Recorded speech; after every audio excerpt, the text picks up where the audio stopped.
Bonjour à tous. Chaque année, les pompiers du département des Alpes-Maritimes effectuent plus de 110 000 interventions, dont plus de 12 000 sont réalisées par les pompiers de la caserne de Magnan à Nice, qui nous ont ouvert exceptionnellement leurs portes pour immersion.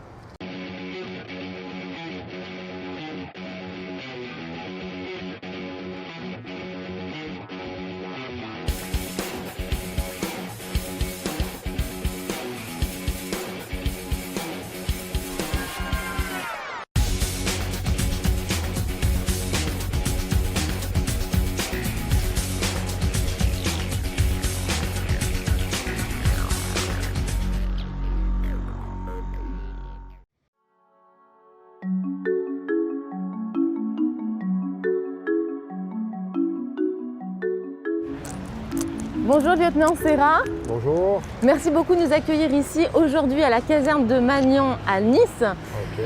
Alors cette caserne ici, vous y accueillez combien de pompiers? On est un effectif de 23 à la garde journalière. Après, vous avez 4 sections, donc une centaine de personnes, plus après tout ce qui est état-major, avec les différents services comme la formation, la prévention, la prévision et le 3SM à peu près environ 150 personnes, je pense. Merci beaucoup, on vous suit pour le briefing des équipes. Allez, c'est parfait.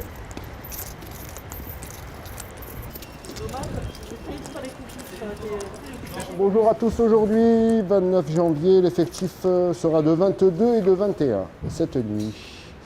Carré, Steph, Pastor, Bernard. Aujourd'hui à la remise, ça sera Pépino, le local VSAV, Maille, le foyer, Brunache, Force en fin de matinée ou éventuellement cet après-midi. Bonne journée, bonne garde. BGB.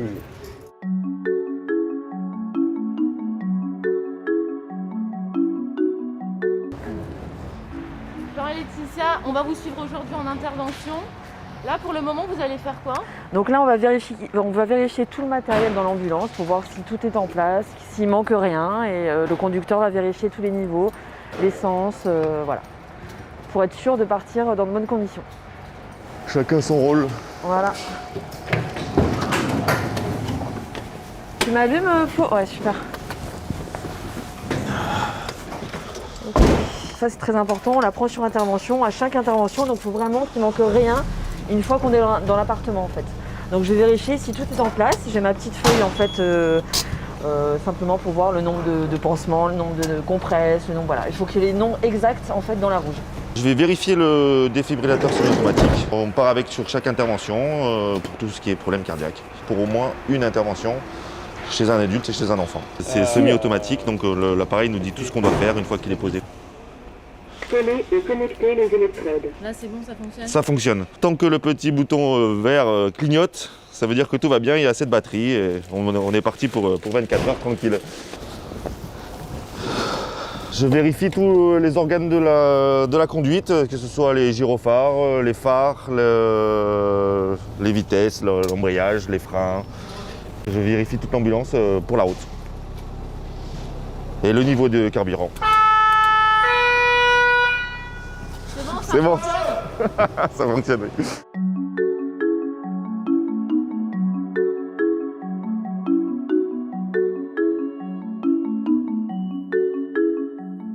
Deux places de gris et après tu fais ton... Petit café?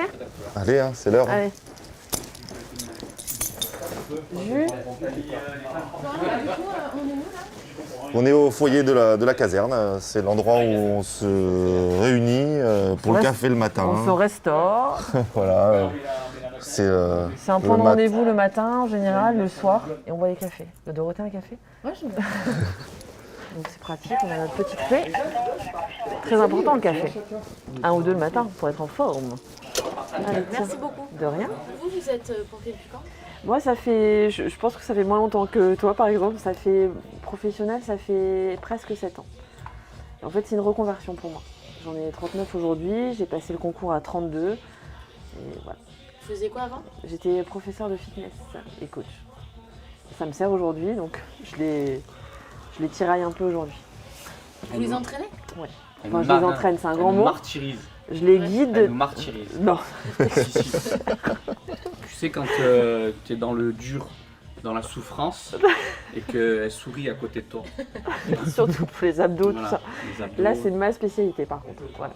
Pourquoi vous aviez décidé d'être pompier? Qu'est-ce qui vous plaît là-dedans? Les différents engins, les différentes interventions qu'on peut faire, le métier en lui-même, enfin, aider les gens, être dans un groupe de travail. Et l'action, c'est aussi L'action, bien sûr. Et en tant que femme aussi, c'est plus compliqué ou pas? Il faut trouver sa place, je ne veux pas dire le contraire, il faut faire sa place. Moi, je l'ai faite par le sport, ça m'a beaucoup aidé quand même. Vous l'avez intégré? Oui, oui, C'est oui. bien. Ouais. C'est une collègue de travail comme d'autres collègues. Elle fait son travail. Après, le fait qu'elle soit coach sportive, elle est au-delà physiquement de nos compétences physiques. Donc, ça prouve bien que dans les pompiers, il peut y avoir des femmes qui sont plus fortes physiquement.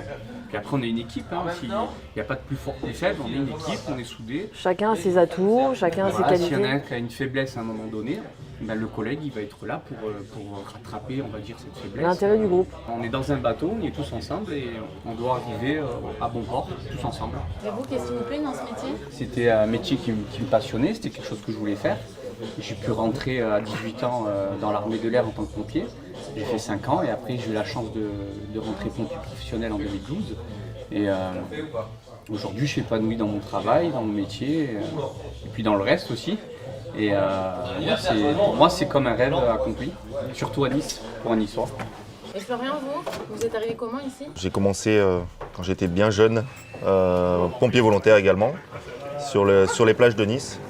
Et après, progressivement, j'ai commencé à rentrer un peu plus dans les casernes. Et puis après, j'ai passé le concours et j'ai réussi le concours. Et donc, voilà, ça fait maintenant 18 ans que je suis professionnel.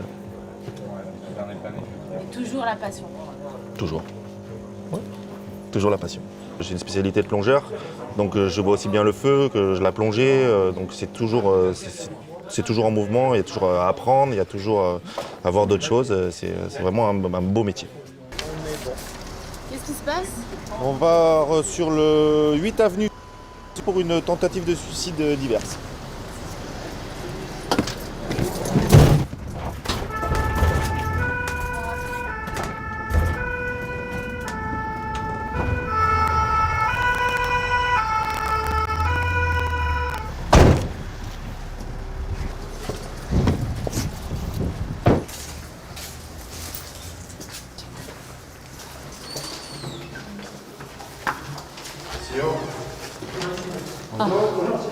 Vous savez ce qui se passe? Bonjour.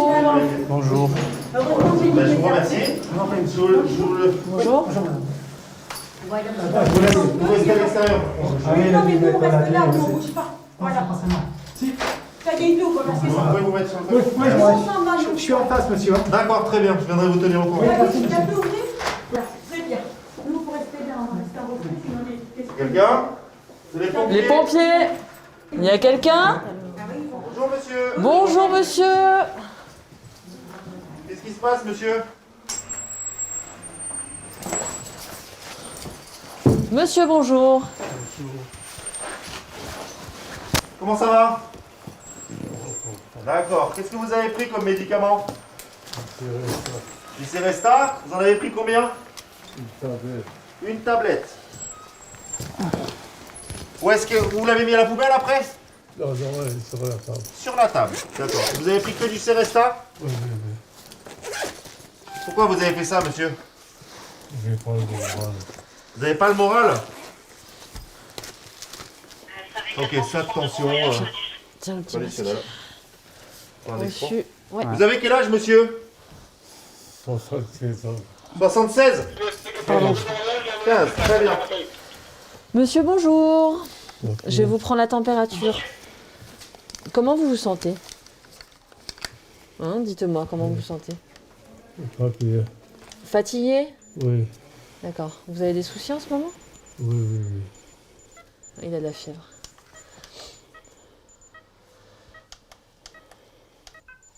Bon, a priori, il a de la fièvre. 38,5. J'ai un pouls régulier bien frappé de 90 par minute. Vous pouvez relâcher le bras, monsieur. Hein. Ne parlez plus. Laetitia, qu'est-ce qui se passe? Bah là, on est en train de prendre les constantes, en fait, oui. pour nous donner des indications Oui. sur son état de santé. Jean-Louis, c'est votre voisin? et pouvoir passer le bilan en fait au médecin au Allez téléphone le voir après. Attends. pour voir la marche à suivre. Donc a priori, il aurait avalé plusieurs cachets en fait, une plaquette. C'est les Célestat. Oh, Louis. C'est pour dormir. Hein. Monsieur, Je vous fais pas mal, monsieur?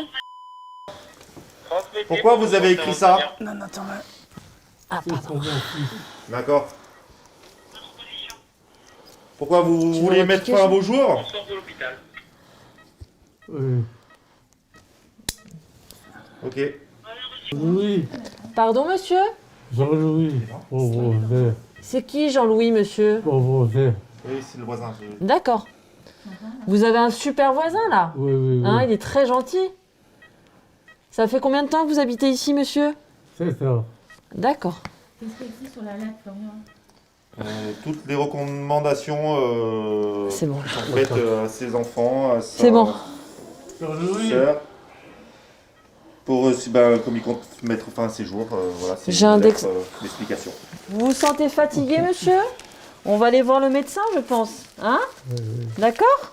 Quel âge vous avez, monsieur? 76. 76 ans. Vous êtes en pleine santé, vous êtes en forme. Ah, oui, oui. Et alors? En fait, il me dit qu'il n'a pas le moral et que... Voilà. Après, au niveau constant, j'ai 14 de tension. Ouais.